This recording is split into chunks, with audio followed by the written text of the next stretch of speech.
Olá para você que está me vendo, eu sou Gambit Cavalcante e a pergunta de hoje é: relacionamentos gays não duram?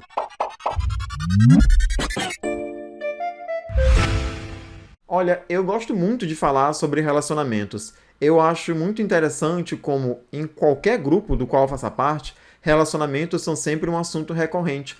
Ou melhor do que isso, não é nem os relacionamentos em si, mas a falta que eles fazem e a dificuldade que é conseguir um parceiro para se relacionar afetivamente com você. As reclamações, via de regra, não variam muito. A culpa tá quase sempre no outro. Eu sou a única pessoa no mundo que quer namorar, ninguém quer mais relacionamento sério, E a máxima de todas, que é de que... gay realmente não presta. E embora essa última tenha algumas variações, todas elas culminam no mesmo lugar, na de que relacionamento gays estão fadados ao fracasso. Então eu resolvi trazer esse assunto para cá e eu vou tentar começar a nossa conversa do início. A primeira coisa que a gente tem que fazer é tomar cuidado com a generalização. Dizer que gays não prestam, que eles não querem nada sério com ninguém, é reforçar um estereótipo. Relações são complexas e resumir toda uma parte da população que tem indivíduos únicos com suas próprias personalidades, com suas próprias visões de mundo, com seus próprios caráteres, é no mínimo perigoso. Além disso, é sempre bom salientar que as nossas crenças e as nossas experiências,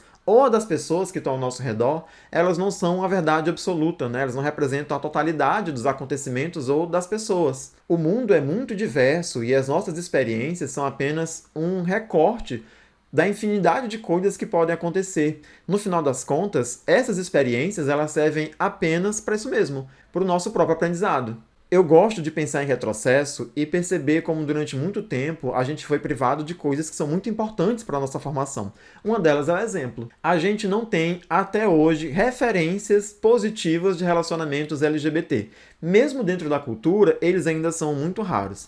Eu arrisco dizer que durante toda a sua infância e adolescência, você sequer conheceu um casal LGBT e que a gente não tinha muitas opções porque, inclusive, esse assunto era um tabu. A gente sequer podia falar sobre isso com as outras pessoas. Até hoje, isso ainda é muito difícil para muita gente. A gente não fala sobre nossos sentimentos para os nossos amigos ou para a nossa família porque a gente sofre muito medo de retaliação, de sofrer com preconceito. Ou seja, a gente acaba não aprendendo como se relacionar, menos ainda com pessoas que são iguais ou parecidas a nós. O que é que resta pra gente? Reproduzir um modelo de relacionamento heteronormativo, que é o que é imposto para todas as pessoas e é reforçado como o único possível e ideal. E veja bem, se esse modelo de relacionamento já não é o ideal nem para a diversidade de pessoas heterossexuais, imagine para a gente que tem uma sexualidade diversa da heterossexual. Ou seja, para a gente, esse modelo de relacionamento pode fazer menos sentido ainda. Não é só isso. A gente ainda tem que lidar com todo o preconceito social que nos é internalizado, porque é isso que a gente aprende desde criança. A gente passa a vida aprendendo como gays são pessoas erradas, como gays são pessoas promíscuas, que elas têm pouco comprometimento com relacionamento ou com fidelidade. E é muito comum que a gente internalize isso pra gente e traga isso pra nossa vida adulta e ponha em prática isso quando a gente está tentando se relacionar. Muitas dessas coisas ruins a respeito das pessoas LGBTQIAP+, a gente aprende, inclusive, antes que a gente mesmo saiba sobre a nossa própria sexualidade. Quando é ensinado pra gente que pessoas que têm uma sensibilidade diversa, elas não são dignas de respeito, que elas são passíveis de chacota. Isso também tem muito a ver com o machismo estrutural que ensina para os garotos como eles não podem demonstrar sentimentos. Quem nunca ouviu a máxima "meninos não choram", né? Isso também faz a gente perceber como o mundo pode ser hostil com pessoas que demonstram sua afetividade.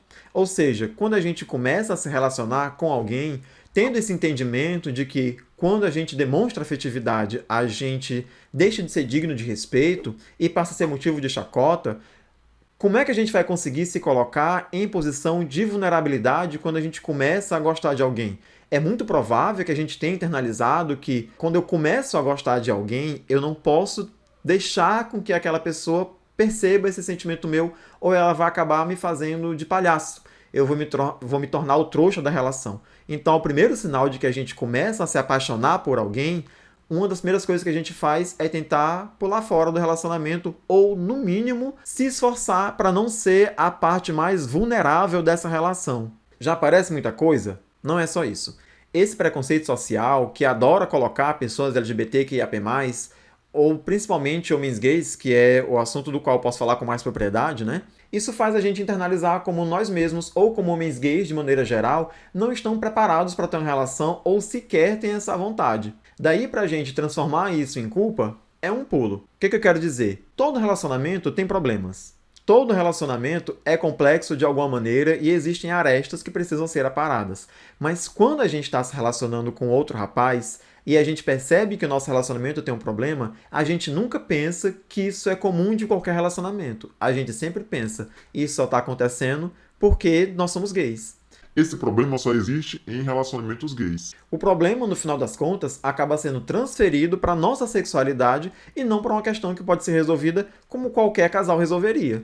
Para pontuar, eu preciso dizer que eu entendo perfeitamente a importância que os aplicativos de pegação, né, os aplicativos de paquera e de encontro, tiveram para a evolução da nossa maneira de se relacionar, para a evolução da nossa liberdade sexual. Mas também é importante dizer que a variedade que a gente tem nesse catálogo de pessoas, né, e a possibilidade de ter sempre um plano B, um plano C ou um plano D, também prejudicou a maneira como a gente encara os inícios de relacionamento. Veja bem, é muito comum que a gente acabe dando importância demais para aspectos que, no final das contas, não são tão importantes assim quando a gente fala de uma relação duradoura, como aspectos físicos, por exemplo. Isso acontece porque a gente sempre tem a possibilidade de que, se não der certo com ele, eu ainda tenho uma lista enorme de pessoas com quem eu posso tentar me relacionar. Então eu não preciso me esforçar muito. Isso acaba diminuindo a nossa tolerância com as diferenças ou com a diversidade, porque ao primeiro sinal de que aquela pessoa não corresponde à totalidade de pré-requisitos que a gente faz como exigência, né, que a gente tem como exigência para se relacionar com alguém, a gente já descarta aquela pessoa porque tem mais uma lista de outras com quem a gente pode tentar. Para finalizar, onde é que eu quero chegar com isso tudo? Em primeira instância, é preciso dizer que não é culpa sua. Não é culpa individualmente sua. Não é culpa individualmente minha. É sempre bom que a gente faça esse tipo de reflexão para que a gente possa rever as nossas crenças, os nossos comportamentos e tentar perceber o quanto disso tem a ver com o nosso preconceito internalizado. Mas também é bom a gente perceber que a gente faz parte de um sistema social que é muito preconceituoso e que é extremamente cruel com pessoas como nós. Então seria quase impossível que a gente não conseguisse internalizar alguma coisa disso tudo que está aqui ao nosso redor. Mas, apesar de todas as coisas que ensinam pra gente durante toda a nossa vida e do quanto a gente internaliza isso, a gente precisa saber de uma coisa. Nós somos dignos de termos relacionamentos saudáveis tanto quanto qualquer outra pessoa. Nossos relacionamentos podem ser duradouros, como podem não ser, e tá tudo bem também. Se a gente não está feliz numa relação, obviamente, a gente não precisa se obrigar a se manter nela se ela já não nos contempla mais. O que a gente não pode é já embarcar no relacionamento tendo a certeza que não importa o que aconteça, ele vai dar errado simplesmente por causa da nossa sexualidade. Eu acho que era esse o papo que eu queria ter com vocês hoje. Eu espero que vocês tenham gostado dessa conversa. Nunca é demais pedir para vocês não esquecerem de deixar seu like ou de se inscreverem no canal, caso não sejam inscritos. Não precisem ir embora agora, eu vou deixar para vocês mais 2 opções para vocês ficarem comigo mais um pouco. A gente se vê no próximo vídeo. Até mais!